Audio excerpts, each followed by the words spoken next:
Evet, bildiğiniz gibi Ermenistan yaklaşık 30 yıldır Karabağ bölgesini işgal ediyor hukuksuz bir şekilde. Gelin biz de bu işgalin detaylarına birlikte göz atalım.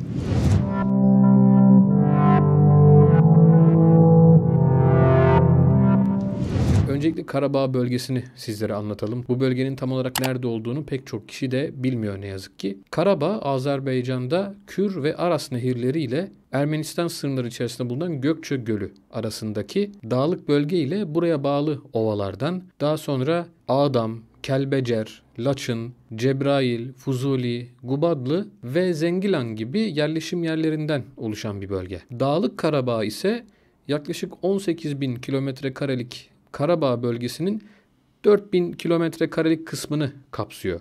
Buranın merkezi de aslında Hankendi şehri. Hankendi merkez olmak üzere Şuşa, Ağdere, Hocavent, Hocalı ve diğer yerleşim birimlerinden oluşuyor.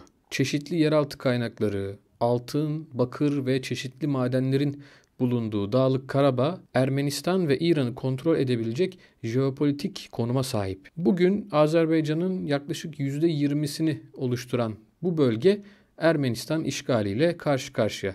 Tabii sadece bugün değil, yaklaşık 30 yıldır bu böyle devam ediyor. Peki bu işgal nasıl başladı diye sorabilirsiniz tabii ki.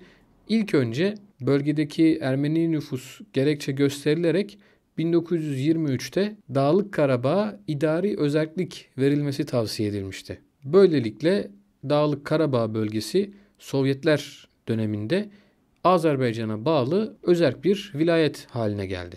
Uzun yıllar özerkliğini koruyan bölgenin statüsü 1988'de, yani artık Sovyetlerin son zamanlarında tartışmaya açıldı. Dağlık Karabağ yönetimi bölgedeki Ermeni nüfusunu bahane ederek Azerbaycan'dan ayrılma kararı aldı. Azerbaycan ise bu kararı geçersiz saydı. Sovyetler Birliği yönetimi ise Azerbaycan ve Ermenistan'ın sınırlarının değişmesinin mümkün olmadığını duyurdu. Ermeniler bu karara tepki gösterdiler ve Dağlık Karabağ'ın Azerbaycan'dan ayrılması için faaliyetlerini artırdılar. Bir süre Dağlık Karabağ'ın yönetimini üzerlerine alan Sovyetler Birliği Yüksek Meclisi 28 Kasım 1989'da Dağlık Karabağ'ın özerkliğine son verdi ve bu bölge Azerbaycan'a bağlandı. Ermenistan ise bundan birkaç gün sonra 1 Aralık 1989'da bölgeyi tek taraflı olarak kendine bağlama kararı aldı. Ermenistan bu kararlar üzerine Dağlık Karabağ'a saldırılara başladı. Özellikle bu Dağlık Karabağ bölgesinin başkenti olan Hankendi şehrine şiddetli saldırılar gerçekleştirdi. Ne hikmettir, başta Dağlık Karabağ'ı Azerbaycan'a veren Sovyetler Birliği bu dönemde Ermenistan'ın yanında yer aldı.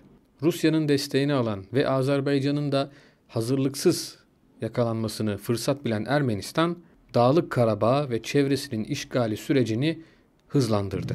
Sovyetler yıkıldıktan sonra Azerbaycan da bağımsızlığını 1991'de ilan etmişti.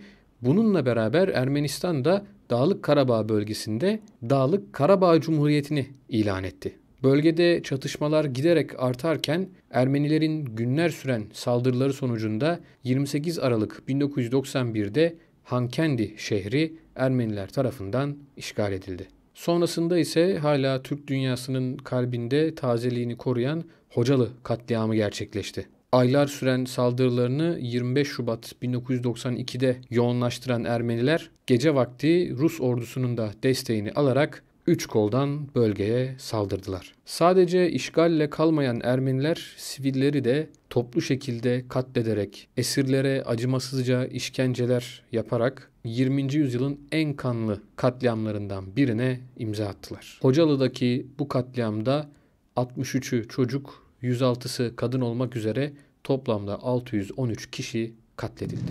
7 Mayıs 1992'de İran'da dönemin Ermenistan ve Azerbaycan başkanları bir anlaşmaya vardılar. Fakat bu anlaşmadan bir gün sonra Ermenistan tekrar saldırıya geçti. Yani anlaşma bir gün bile sürmedi. Ermeniler 8 Mayıs 1992'de bölgenin en stratejik noktalarından biri olan Şuşa'yı işgal etti. Azerbaycan'ın merhum lideri Haydar Aliyev'in Anıtlar Şehri olarak adlandırdığı Şuşa'da 200 Azerbaycan Türk'ü şehit oldu ve 150 kadarı da yaralandı. Doğal zenginlikleri ve maden suyu kaynakları bakımından zengin olan Laçin ise 18 Mayıs 1992'de Ermeniler tarafından işgal edildi. Dağlık Karabağ'ı Ermenistan'a bağlayan yol üzerinde bulunması sebebiyle önemli bir stratejik konuma sahipti Laçin. Buradaki hava saldırıları ve çatışmalar sonucunda çok sayıda ev yıkıldı, şehir tamamen yağmalandı ve köyler yok edildi. Buradaki saldırılarda da 264 kişi şehit oldu. 2 Ekim 1992'de Hocavend'i işgal eden Ermeni güçleri 13'ü çocuk, 13'ü kadın olmak üzere 145 Azerbaycan Türk'ünü de burada şehit etti. Hocavend'de işgal ile birlikte 1700'den fazla ev tamamen yıkıldı. Yine şifalı maden suyu kaynaklarıyla bilinen Kelbecer'de 2 Nisan 1993'te Ermeniler tarafından işgal edildi. Buradaki işgal esnasında da 511 Azerbaycan Türk'ü şehit edildi. Ermeni güçlerinin 7 Temmuz 1993'te işgal ettiği Ağdere ise Dağlık Karabağ'ın en önemli tarım merkezlerinden biriydi. Ermeniler 23 Temmuz 1993'te Ağdam'a saldırdılar ve farklı şehirlerden Ağdam'ı savunmak için gelen yaklaşık 6.000 Azerbaycan Türk'ü burada şehit edildi. 1918'de Bakü'yü Ermeni çeteleri ve Bolşevik birliklerinden kurtaran Kafkas İslam Ordusu Komutanı Nuri Paşa Ağdam'a gelmiş ve burada Azerbaycan bayrağını göndere çektikten sonra Şuşa'ya geçmişti. Cebrail ise 23 Ağustos 1993'te Ermeniler tarafından işgal edildi. Burada da 362 Azerbaycan Türk'ü şehit edildi. Bu bölgenin en önemli özelliği ise yeraltı kaynakları açısından zengin bir bölge olmasıydı. 23 Ağustos 1993'te Fuzuli bölgesi de işgal edilmişti. Bu işgal esnasında yaklaşık 1100 Azerbaycan Türk'ü şehit edilmişti. Ancak bu işgal çok fazla uzun sürmedi. Birkaç gün sonra Azerbaycan tarafından tekrar Fuzuli bölgesi ele geçirildi. Zangebur Dağları ve Dağlık Karabağ arasında kalan Gubadlı ise 31 Ağustos 1993'te işgal edildi Ermeniler tarafından. Bu şehrin savunması esnasında da yine yaklaşık 300 Azerbaycan Türk'ü şehit oldu. Zengilan ise Ermenistan güçleri tarafından işgal edilen son bölgeydi. 29 Ekim 1993'te işgal edilmişti. Komşu bölgelerin işgalinden sonra bu bölgedeki siviller de Araz Nehri üzerinden İran sınırına geçmişlerdi. Çünkü Hocalı'da yaşanan katliamın bir benzerinin de burada yaşanabileceğini düşünüyorlardı. Kaçmasalardı belki öyle bir katliam burada da yaşanacaktı. 2 yıldan fazla süren bu işgallerin sonucunda Karabağ bölgesinde 20.000 Azerbaycan Türk'ü hayatını kaybetti, 100.000'den fazlası da yaralandı. Tabi bu saldırılar sonucunda toplam mülteci ve göçmen sayısı da 1,5 milyonun üzerindeydi.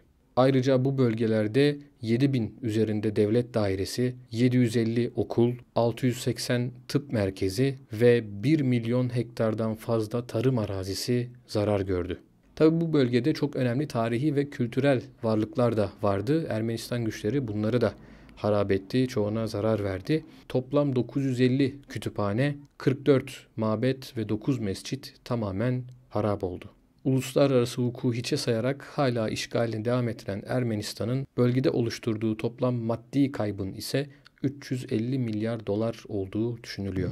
Evet, özellikle son zamanlarda Azerbaycan'ın işte bu bölgeyi yeniden alma çalışmaları gündeme geldiği için bu Karabağ meselesi akılda soru işareti olarak kalmıştı, özellikle genç arkadaşlarda. İşte Karabağ bölgesi uluslararası hukuku hiçe sayarak Ermeniler tarafından bu şekilde işgal edilmişti ve ne yazık ki bütün dünyada buna seyirci kalmıştı. İşte şimdi Azerbaycan hakkı olan bu toprakları söke söke almaya çalışıyor tekrar Ermenilerin elinden. Allah Azerbaycan'daki kardeşlerimizin yardımcısı olsun.